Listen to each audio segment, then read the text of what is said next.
नमस्कार दोस्तों, मेरा नाम है अंशुमन नायक और आप सभी का बहुत बहुत स्वागत है इंडियन डिफेंस न्यूज के डिफेंस टॉक सीरीज में, जहां पर हम रोज नए नए डिफेंस अपडेट्स के बारे में बात करते हैं। तो चलिए देर न करते हुए आज की वीडियो शुरू करते हैं।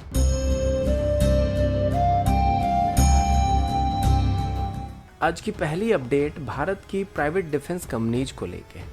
एक टॉप डिफेंस साइट में एक रिपोर्ट सामने आया है जिसमें बताया जा रहा है कि हालांकि डीआरडीओ अभी तक अग्नि सीरीज से लेके पृथ्वी सीरीज की कई मिसाइल को डेवलप कर चुका है, लेकिन इन सब के बावजूद भी भारत अभी तक अपनी निर्भय मिसाइल, जिसको अभी इंडिजिनस टेक्नोलॉजी क्रूज मिसाइल या आईटीसीएम मिसाइल कहा जा रहा है, उसको सही तरीके से डेवलप नहीं कर पाया है। और आज भी निर्भय मिसाइल में छोटे मोटे टेक्निकल इशू सामने आ जाते हैं, जिस वजह से अभी तक इस मिसाइल को सर्विस में शामिल नहीं किया जा रहा है। इसी बीच हमारे कई प्राइवेट सेक्टर कंपनी भी सामने आ चुके हैं जो कि अपने दम पर ही अभी मिसाइल को डेवलप करने की कोशिश कर रहे हैं। सबसे पहले Kalyani centre for technology and innovation की तरफ से अभी एक इंडिजिनस जेट इंजन को बनाने की कोशिश किया जा रहा है, जिसको आगे चल के हम लोग क्रूज मिसाइल में इस्तेमाल कर सकते हैं। और ये लगभग 1.5 किलोटन के आसपास की थ्रस्ट को जनरेट करने वाला है। नॉर्मली अभी हम इसके लिए रशियन इंजन का इस्तेमाल करते हैं और डीआरडीओ की तरफ से भी डेवलप किए गए स्मॉल टर्बोफैन इंजन का इस्तेमाल किया जा सकता है। लेकिन इसको जब पिछली बार टेस्ट किया गया था, निर्भय मिसाइल के साथ टेस्ट किया गया था, तो इसमें कुछ दिक्कतें सामने आ गई थी। हालांकि वो सब नॉर्मल इशू थे जिनको तुरंत ही डीआरडीओ की तरफ से फिक्स कर दिया गया था। लेकिन अभी अगर कल्याणी ग्रुप की तरफ से एक और स्मॉल जेट इंजन को यहाँ पे बना लिया जाता है तो ये भारत के लिए बहुत ही अच्छी बात होने वाली है, क्योंकि हमारे पास अभी 2 इंजन ऑप्शन होने वाले हैं और किसी भी मिसाइल को डेवलप करने के लिए हमारे पास मल्टीपल इंजन ऑप्शन यहाँ पे मौजूद रह सकते हैं। इसके अलावा अभी भारत डायनामिक लिमिटेड और जीएसआर डायनामिक के बीच भी एक जॉइंट कॉन्ट्रैक्ट को साइन किया गया था, जिसमें वो अभी जॉइंटली 3 से 4 अलग अलग तरह के मिसाइल को डेवलप करने की कोशिश कर रहे हैं, जिसमें वेल नाम की एक लॉन्ग रेंज की मिसाइल की बात किया जा रहा है जो कि लगभग 297 किलोमीटर तक स्ट्राइक कर सकता है और ये क्रूज मिसाइल होने वाला है। इसके अलावा खगनक नाम की एक और मिसाइल को भी डेवलप किया जा रहा है जो कि एक लॉन्ग रेंज की स्टैंड अप मिसाइल होने वाला है और इसका रेंज लगभग 180 किलोमीटर के आसपास होने वाली है। और अंत में वाग्नक नाम की एक और मिसाइल को भी डेवलप किया जा रहा है जिसका रेंज लगभग 154 किलोमीटर होने वाला है और ये सभी पूरी तरीके से इंडिजिनस मिसाइल होने वाला है। और जीएसआर डायनामिक की तरफ से बताया गया कि इन मिसाइल्स को डेवलप करने में पूरी तरीके से इंडिजिनस टेक्नोलॉजी का इस्तेमाल किया गया और इनमें बस 10% के आसपास ही फॉरेन कंपोनेंट का इस्तेमाल किया जा रहा है। अभी अगर ये सभी मिसाइल सक्सेसफुल हो जाते हैं तो भारत के लिए बहुत ही बड़ी बात होने वाली है और एक्सपोर्ट मार्केट में इनको भारत आसानी से एक्सपोर्ट कर सकता है। अगला अपडेट चाइना की तरफ से। पिछले कुछ दिनों से चाइना फिर से काफी अग्रेसिव होने लगा है, क्योंकि इनिशियली चाइना और भारत के बीच चलने वाली बॉर्डर फेस अब धीरे धीरे शांत होने लगा था, लेकिन पिछले 1-2 महीनों के अंदर चाइनीज सोल्जर्स की तरफ से फिर से एग्रेशन दिखाना शुरू कर दिया गया है। और 13th राउंड की बॉर्डर मीटिंग में भी चाइना सीधे तौर पर भारत की शर्तों को मानने से इनकार करने के साथ साथ अरुणाचल में और उत्तराखंड में लाइन ऑफ एक्चुअल कंट्रोल को पार करने की कोशिश कर चुका है। और फिर से अभी चाइना की तरफ से ट्विटर पर अपनी प्रोपेगेंडा फैलाना शुरू कर दिया गया है। चाइना की कम्युनिस्ट पार्टी के ऑफिशियल स्पोक्स पर्सन की तरफ से एक तरीके से भारत को धमकी भी दिया जा रहा है कि अगर भारत यहाँ पे चाइना के साथ जंग करने की कोशिश करता है तो इसमें भारत की हार होने वाली है। और बहुत ही गंदे तरीके से भारत पर कमेंट को पास किया गया है। अब इन सब बातों से एक बात तो साफ हो चुका है कि चाइना के साथ एक ना एक दिन हमारा जंग होने वाला है।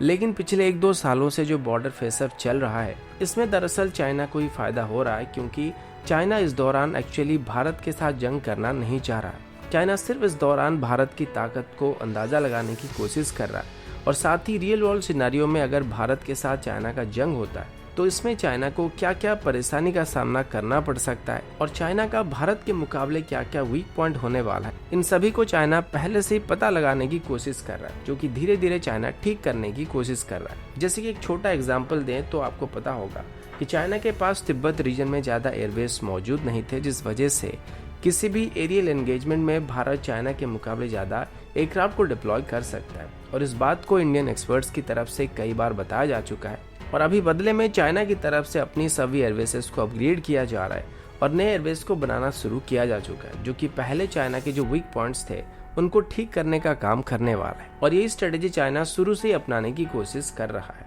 और जैसे ही चाइना को लगेगा कि वो सभी वीक पॉइंट को कवर कर चुका है तो वो सीधे तौर पर उसके बाद भारत पर हमला करने वाले हैं।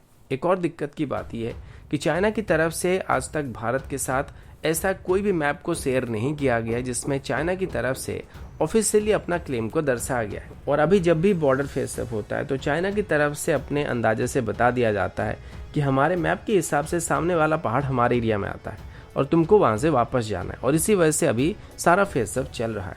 और अभी अगर भारत चाइना के खिलाफ कमजोर रवैया को अपनाता है तो चाइना बेशक भारत पर हमला करने वाला है। अगला अपडेट इंडियन एयरफोर्स की तरफ से, और अभी हम इंडियन एयरफोर्स की कुछ मेजर वीक पॉइंट्स के बारे में बात करने वाले हैं। आपको पता होगा कि अभी हाल ही में ही फ्रांस की तरफ से 3 और राफेल जेट को भारत को हैंडओवर किया गया है और इसी के साथ ही साथ अभी भारत के पास 26 के आसपास राफेल होने वाले हैं। लेकिन जैसे कि मैंने शुरू से भी आपको बताया था कि सिर्फ 36 राफेल इंडियन एयरफोर्स के लिए सफिशिएंट नहीं होने वाला है। और अभी हमारे पास जिस सिचुएशन है उस हिसाब से हमें हो सकता है एक 2 फ्रंट का सामना करना पड़ेगा। और ऐसे सिचुएशन में अभी चाइना और पाकिस्तान दोनों को टैकल करना इंडियन एयरफोर्स के लिए मुश्किल का काम होने वाला है। आपने सुना होगा जब बालाकोट एयर स्ट्राइक किया गया था उसके बाद इंडियन एयरफोर्स की तरफ से बताया गया था कि अगर हमारे पास तब राफेल होता तो हम पाकिस्तानी एयरफोर्स की स्ट्राइक पैकेज के लगभग आधे एयरक्राफ्ट को मार के गिरा सकते थे। लेकिन अभी जब हमारे पास 1.5 स्क्वाड्रन राफेल हो चुका है तो उसके बावजूद भी किस वजह से इंडियन एयरफोर्स चाइनीज एयरफोर्स का सामना नहीं कर पाएगा। और अभी नहीं बल्कि आने वाले 10 सालों तक मुझे नहीं लगता कि इंडियन एयरफोर्स एक 2 फ्रंट की लड़ाई के लिए पूरी तरीके से तैयार होने वाला है।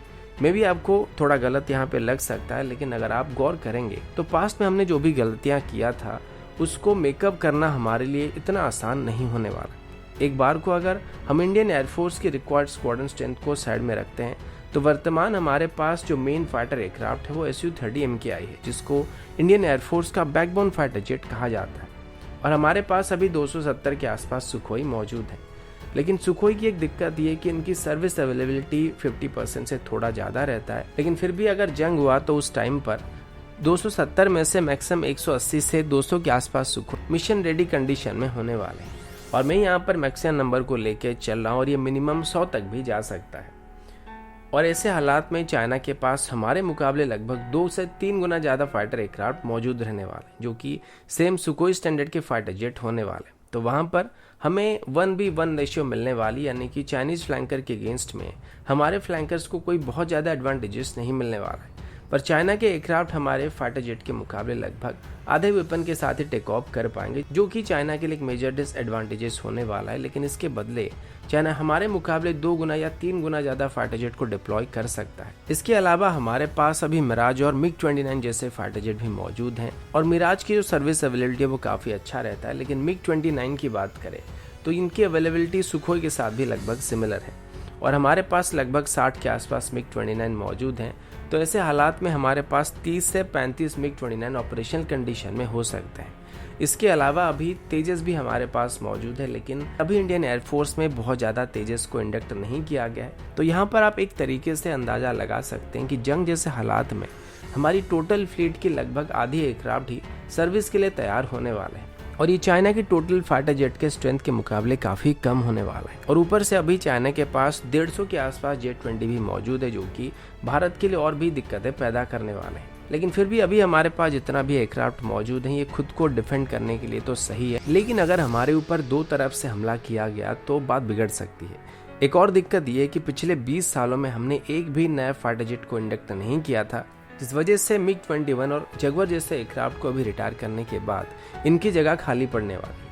और अभी भी हमारे फाइटर जेट की टेंडर को जिस तरीके से हैंडल किया जा रहा है ये आगे चल के बहुत ही महंगे पड़ सकते हैं, क्योंकि अभी अगर हम लोग MMRC टेंडर की बात करें तो अगर आज इसको फाइनल किया जाता है तो इसके अंदर हमको जो फाइटर जेट डिलीवर किए जाएंगे उनकी डिलीवरी हमको 5 साल के बाद ही शुरू हो पाएगा। तो उस कंडीशन में सभी 114 फाइटर जेट को इंडक्ट करने में हमको कम से कम 10 से 12 साल का टाइम लग सकता है।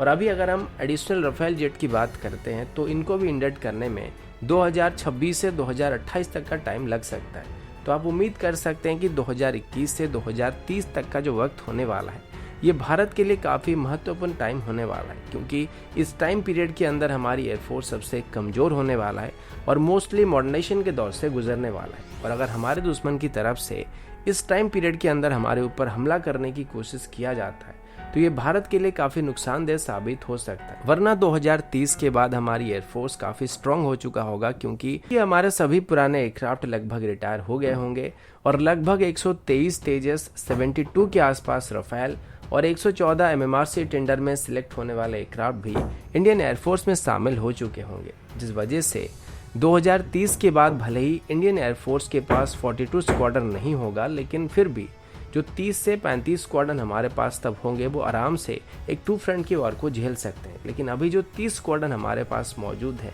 इनमें से आधे से ज़्यादा हमारे पास पुराने एयरक्राफ्ट हैं, जिस वजह से अभी इंडियन एयरफोर्स एक टू फ्रंट की लड़ाई के लिए बिल्कुल भी तैयार नहीं माना जाएगा। दोस्तों, अभी के लिए इतना ही। मिलता हूँ आपसे अगले वीडियो में, तब तक के लिए जय हिंद, वंदे मातरम।